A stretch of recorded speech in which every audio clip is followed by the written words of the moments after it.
La valeur des chiffres dans nos langues est quand fort, un, fort veut dire à fort, bouger, à fort, bouger. Mais pour bouger quoi? En fait, à fort ça veut dire le commencement de la vibration. Parce que ce qui vibre, qui bouge. Hein? La naissance et la vibration. Fort, ça veut dire la vibration origine. Ben, abbé, ça veut dire quoi? Fendre. Fendre, abbé, c'est fendre. Donc, diviser. Ben, diviser. La, alat. Alat. Donc, c'est la créativité, la fécondation. Alat. Quand l'homme et la femme, alat. Voilà, quand l'homme et la femme se collent, ils créent, n'est-ce pas? Donc, c'est au chiffre de la vie. La, ni, comme un nid, sauvé. Sauvé, ni, un nid, comme plié. Plié aussi. Donc, alors, ni, donc, sauver, renaître. Et quand on dit un nid, donc, caché, enterré. Plié, caché. Enterré. Justement, enterré, celui qu'on enterre renaît. Et donc, ni, ça veut dire enterré pour la renaissance. D'accord? Et c'est pourquoi justement, le chiffre 4 renvoie à la renaissance, même dans l'évolution de l'homme. L'homme commence comme un tétard, donc comme un serpent. Après, il passe à l'étape animale, donc à 4 pattes. Après, il passe à l'étape de la gloire, donc debout, la tête vers le ciel. Après, il atteint la dimension de la sanctionnement. C'est la 4e étape. Et la sanctionnement, c'est quoi? C'est la mort. Quand on meurt, on monte. Voilà. Et ça n'arrive qu'à la 4e phase de l'homme. Nous qui sommes ici assis, on a déjà fait les 3 phases. On est à la 3e phase. On attend la sanctionnement. Maintenant, la sanctionnement, ce sera la 4e phase. Donc, c'est la phase de la sanctionnement. Parce que quand tu meurs dans cette vie, tu renais ailleurs. C'est la renaissance. Quand tu meurs ici, tu nais de l'autre côté. Et quand tu nais ici, tu meurs de l'autre côté. Ça. Parce qu'il n'y a qu'une porte qui nous sépare. La porte vagin. La porte vagin. Le vagin, c'est une porte. Le caveau qu'on creuse, c'est le vagin. Il n'y a qu'une porte. On prend la même porte qu'on a pris quand on est venu. On sort par la même porte. Donc, quand tu nais, c'est comme si tu étais dans une maison, donc dans le monde de l'invisible. Tu es sorti, tu n'es plus là-bas, tu es ici. Et du coup, là-bas, on te pleure. Ta vibration n'est plus ici. Où est-ce qu'elle est partie? On le cherche. Et quand tu finis ici, tu reprends la même porte. Et ici, on te pleure. Où est-ce qu'il est parti? On quoi et où? Sa vibration est partie. Et bien de l'autre côté, tu t'ascensionnes. Mais par contre, dans la dimension de l'intermédiaire, on peut se retrouver, on peut se rencontrer, qu'on appelle astral, par les rêves. C'est pourquoi parfois certains parents viennent parler dans les rêves. Dans les bêtises religions qu'on appelle chrétiens, là, christianisme, quand un parlement te parle dans les rêves, oh non, c'est un beau esprit. Voilà, et on chasse les parents comme ça. Non, alors que les ancêtres sont pleinement vivants. Ils respirent fort au séjour de l'esprit. C'est biblique. Dans l'Apocalypse, les âmes des justes qui prient sur la table sainte, c'est les âmes des morts. Mais on dit que les morts sont morts. Mais c'est quoi ces âmes mortes qui doivent pourtant dormir, mais qui parlent? Parce que les ancêtres sont vivants, ils sont tellement vivants. Et donc, quand on s'ascensionne, on va noter. Et quand tu es une grande âme de dôme vivant, tu as accompli de grandes choses lorsque tu t'envoies de l'autre côté.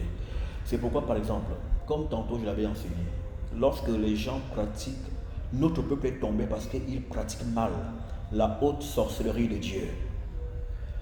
Et c'est pourquoi nous sommes tellement en terre. Par exemple, le fait de manger quelqu'un en sorcellerie est une pratique hautement divine. Mais il se trouve que lorsqu'il fallait manger une personne en sorcellerie, c'était pour les causes du peuple. C'était pour sauver la race. C'était pour rétablir quelque chose. Mais pour que ceci se fasse, il devait toujours se faire que celui qu'on décide de manger ou d'envoyer devant, qu'il soit lui-même, qu'il se soit lui-même donné. Hein? C'est-à-dire qu'il choisit lui-même. Il dit, bon, moi, c'est moi que vous allez manger. Hein? Pour régler ce problème-là. Moi-même, je vais devant. Et on ne prenait pas n'importe qui. On prend celui qui vibre fort. Nos gens, moi, je pourrais faire ça. Celui qui vibre fort. Je dis, bon, écoutez, moi je vais devant. Mangez-moi là. Mais seulement à l'interdiction, on ne casse pas les os. Pour que la mystique soit accomplie. On ne casse pas les os du sacrifié. C'est pourquoi Israël Ongola n'a pas eu des os cassés quand il était sur le poteau. On n'a pas cassé ses os. Ça rassure, ça garantit la prochaine incarnation. Si on casse les os, c'est fini. Donc on garde le sous-vassement. C'est comme si on descend une maison, on casse juste les murs. Mais on garde le sous-vassement. On ne casse pas les os. Et c'est pourquoi l'homme meurt, parce qu'on a cassé ses os. Pour la femme. C'est pourquoi l'homme meurt. C'est pourquoi l'homme, face à la femme, il tombe toujours, il meurt. Parce qu'on a cassé ses os pour faire la femme. Pour faire la femme finale. Parce qu'elle est la femme d'origine. Bref, je continue. Donc, dans cette haute mystique ancestrale, la personne elle-même se donnait en sacrifice pour être mangée en sorcellerie pour une cause bien précise dans le peuple, dans la famille. C'est ce que le Congo là, Jisaya Ongola avait fait. Il s'est donné ceci est mon corps, manger. C'est de la sorcellerie. Oui, c'est du cannibalisme. Prenez ceci est mon sang, buvez. Quel sang? Hein? Comment quelqu'un va-t-il donner son corps et son sang à manger et à boire? Ils ne connaissent pas les mystères. Qu'ils viennent voir le maître. Je vais les enseigner, c'est mon époque. Ils ne connaissent rien du Seigneur. C'est des esprits égarés comme leurs ancêtres.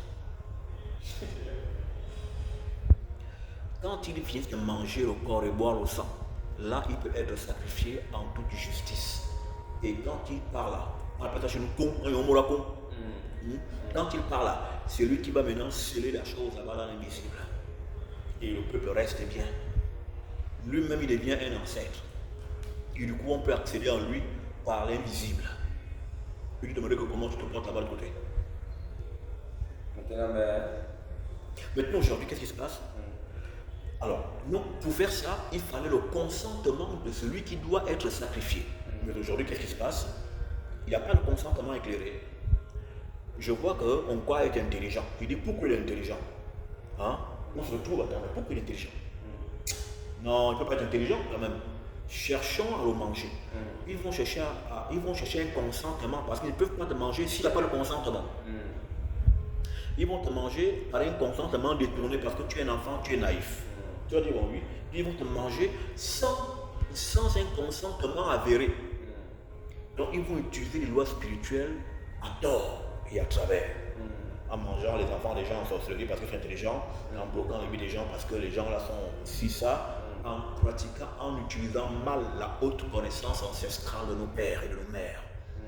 Et quand ces choses ont tellement duré dans le temps, nos ancêtres méritants et éveillés en esprit ont décidé de nous livrer un spectacle à une race farouche, les Orim, la race des grottes, pour qu'elle nous éduque.